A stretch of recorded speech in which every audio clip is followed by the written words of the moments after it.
WhatsApp guys, Bangladesh की पूर्व प्रधानमंत्री शेख हसीना को मौत की सजा वहां के उन्होंने डिसाइड करा है। तो देखते हैं क्या है पूरा मामला। अर्जुन का क्या कुछ कहना है। फनतंत्र का एपिसोड है 1 2 3 गो। We have decided to inflict her with only one sentence, that is sentence of death. दोस्तों, बांग्लादेश की पूर्व प्रधानमंत्री शेख हसीना को बांग्लादेश में मौत की सजा सुनाई गई है। उन्हें क्राइम अगेंस्ट ह्यूमैनिटी का दोषी ठहराया गया है। International Crimes Tribunal has found deposed Prime Minister Sheikh Hasina guilty of crimes against humanity. Bangladesh court has pronounced the death sentence to ousted Prime Minister Sheikh Hasina. A special tribunal has found the deposed Prime Minister Sheikh Hasina guilty of crimes against humanity, and she's been sentenced to death.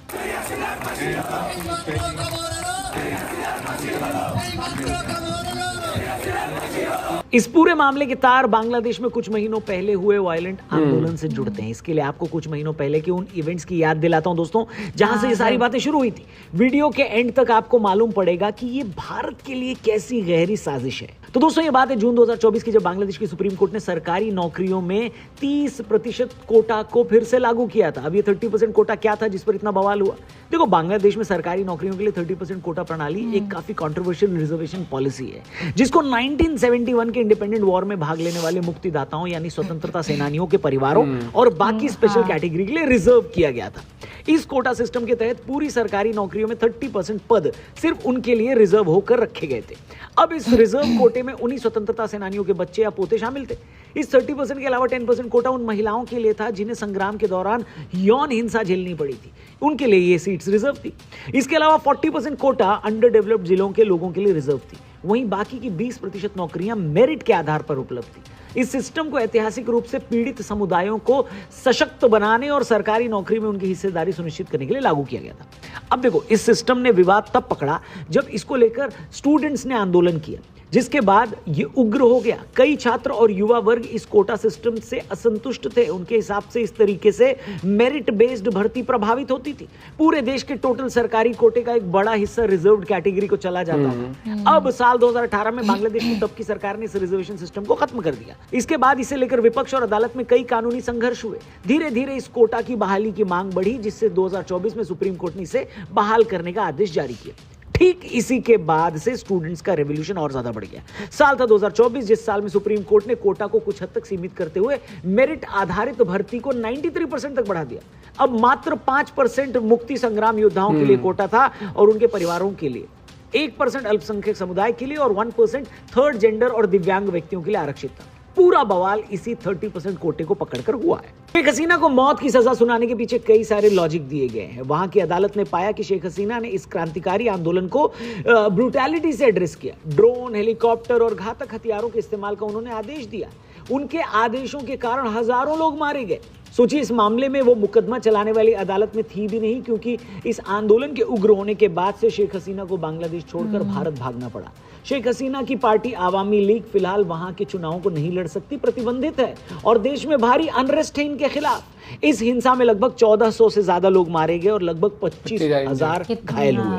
अब इसके पीछे कई सारी conspiracy theories चलती।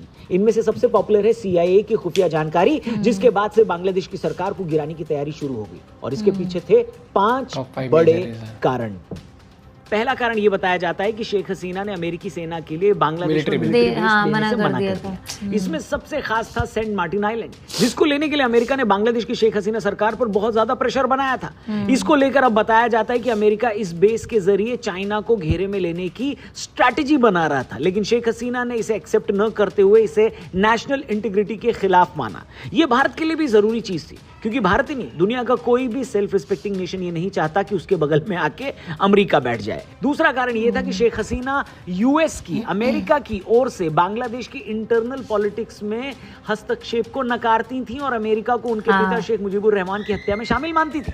उनके हिसाब से America ने 1975 में उस खूनी कूप में भूमिका निभाई थी जो उनके पिता की हत्या का कारण बना। ये उस गहरे अविश्वास की वजह बनी थी। वो बिल्कुल भी अमेरिका पे ट्रस्ट नहीं करती थी। तीसरा कारण, साउथ एशियन इलाके की वो लड़ाई जिसे अमेरिका ने अपनी नाक की लड़ाई माना है। अमेरिका चाहता था कि बांग्लादेश उसकी फॉरेन पॉलिसी के साथ खड़ा रहे। खासकर चाइना के बढ़ते प्रभाव को कंट्रोल करने के लिए उसे बांग्लादेश की जरूरत थी। किसे? अमेरिका को। शेख हसीना की सरकार जो भारत के करीब थी, अमेरिका के साउथ एशियन रणनीति के लिए कभी कभी वो परेशानी बनती थी। यही कारण है तब अमेरिका ने उन नेताओं का समर्थन किया जो कि अमेरिकन पॉलिसी के हिसाब से चलते थे। चौथा कारण, बांग्लादेश के कुछ पूर्व मंत्रियों और ऑफिसर्स का, अधिकारियों का दावा है कि सीआईए ने सेना के मुख्य अधिकारियों के माध्यम से शेख हसीना की सरकार को उखाड़ने की योजना बनाई थी। सेना के नेता वाकरुज़्ज़मान को सीआईए एजेंट बताया गया जिसने कथित तौर पर एक इंटेलिजेंस सपोर्ट देकर सरकार को गिराने में हेल्प की थी। पांचवा कारण, अमेरिका और सीआईए ने बॉयकॉटेड पॉलिटिकल पार्टीज और अल्पसंख्यक समूहों को समर्थन देकर शेख हसीना के खिलाफ माहौल तैयार करने की कोशिश की थी। ये सारी विपक्षी ताकतें शेख हसीना के सत्ताधारी आवामी लीग के खिलाफ थी, जिनका पर्पस था सत्ता परिवर्तन।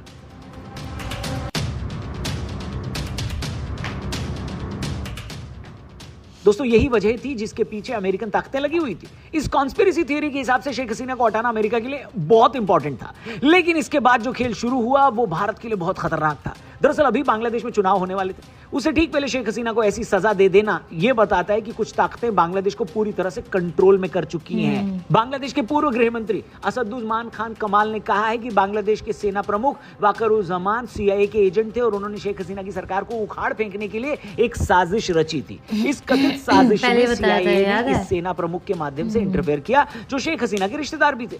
इसके अलावा कहा जा रहा है कि सीआईए और कुछ विदेशी शक्तियां साउथ एशियन देशों में ताकतवर पॉलिटिक्स को कंट्रोल करने के लिए एक्टिव है। इसी साजिश का एक हिस्सा भारत को बांग्लादेश के जरिए इनस्टेबल करने के लिए, अस्थिर करने के लिए भी एक्टिव है, काम कर रहा है।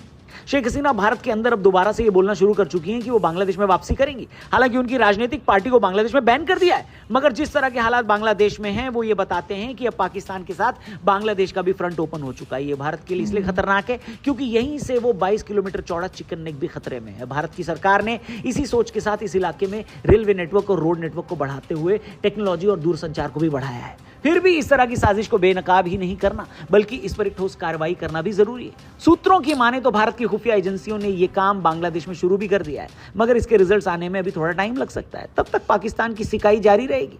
अब सबसे जरूरी बात दोस्तों, देश के अंदर लगातार बांग्लादेशी घुसपैठियों द्वारा बदला जा रहा डेमोग्राफिक षड्यंत्र अब बढ़ता जा रहा है। पश्चिम बंगाल में एक इलाके जिसका नाम गुलशन कॉलोनी है, इस कॉलोनी में ज्यादातर लोग मेडिकल वीजा लेकर आए थे लेकिन वो वहीं बस गए। गुलशन कॉलोनी को अवैध घुसपैठियों का एक प्रमुख केंद्र माना जाता है जहां से कई राजनीतिक और सामाजिक चर्चाएं भी हो रही हैं। सूत्रों ने बताया कि इस गुलशन कॉलोनी में लगभग 1 लाख से ज्यादा बांग्लादेशी अवैध घुसपैठिए रहते हैं, जबकि वहां की वोटर लिस्ट में मात्र 4000 ही रजिस्टर्ड हैं। ये संख्या रीजनल डेटा और मीडिया रिपोर्टों पर आधारित है जो इस इलाके में अवैध घुसपैठियों की भारी उपस्थिति को दर्शाती है।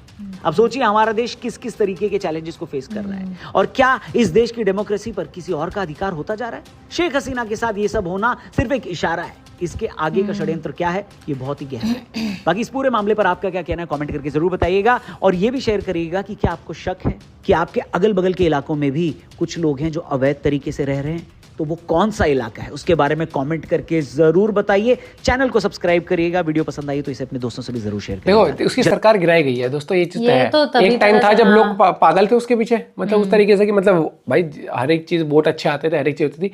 तख्ता पलट जब होता है ना तो आपकी जो आर्मी होती है ना वही कूप कर जाती है और मुझे लग रहा है कि इसमें इनकी आर्मी का बहुत बड़ा रोल रहा होगा। कि जिस तरीके से उन्होंने सिचुएशन हैंडल करी, हर एक चीज, भाई बहुत चीजें होती हैं मुझे लगता है। और फॉरेन इंटरवेरेंस इसमें था, ठीक है, एकदम से कैसा वो माहौल सा बनाया और किस तरीके से, क्योंकि एक चीज देखना वहाँ पे भी बताया था कि इमरान खान है ना वो पाकिस्तान, वो उसके अगेंस्ट गया अमेरिका के, देखा था अगेंस्ट, अपनी आर्मी के अगेंस्ट भी जा रहा था वो, क्योंकि आर्मी भी तो उसी से अमेरिका से वो रहती थी ना। जल्दी भाई इतनी जल्दी जेल और कहीं नाम भी नहीं है उसका, वही चीज है। और यहाँ पर अब देखते हैं क्या होता है। क्या है, पॉलिटिक्स में वापसी तो बड़ी मुश्किल लग रही है मेरे को शेख हसीना की वापसी तो, क्योंकि वहाँ अब क्या है कि वहाँ के लोगों के अंदर भी माइंड में वो चीज डाल दी ना। और जबकि मुझे लगता है जिस चीज के लिए आंदोलन हुआ था वो तो भाई लॉजिकलेस हो गया था, वो तो तभी सब खारिज कर दिया था उसने कि सब चीजें बाद में तो बढ़ाया गया है, वो माइंड में ऐसा डाल दिया गया ना कि भैया, क्योंकि स्टूडेंट के नाम पे बताया था ना कहाँ के कितने संगठन कौन कौन घुस गए थे। यही चीज है राजनीति, पहले तो ऑपोजिशंस होते हैं, फिर जब बाहरी दखलें होती है ना, तो इसलिए कहा जाता है कि एक देश अगर पॉपुलेशन, इंडिया में पॉपुलेशन बहुत वास्ट है, तो इसमें थोड़ा सा इस तरह का करना थोड़ा डिफिकल्ट हो जाता है। और लोग हमारे ना भाई बहुत देश प्रेमी उस तरीके से भी है कि अगर आपको लीडर पसंद है या फिर आपकी देश आपके लिए अच्छा कर रहा है, ग्रो कर रहा है, तो वो ऐसे फालतू विश्वासों पर नहीं जाते हैं। आप अपना पॉइंट भी शेयर कर सकते हो। Bye bye, take care.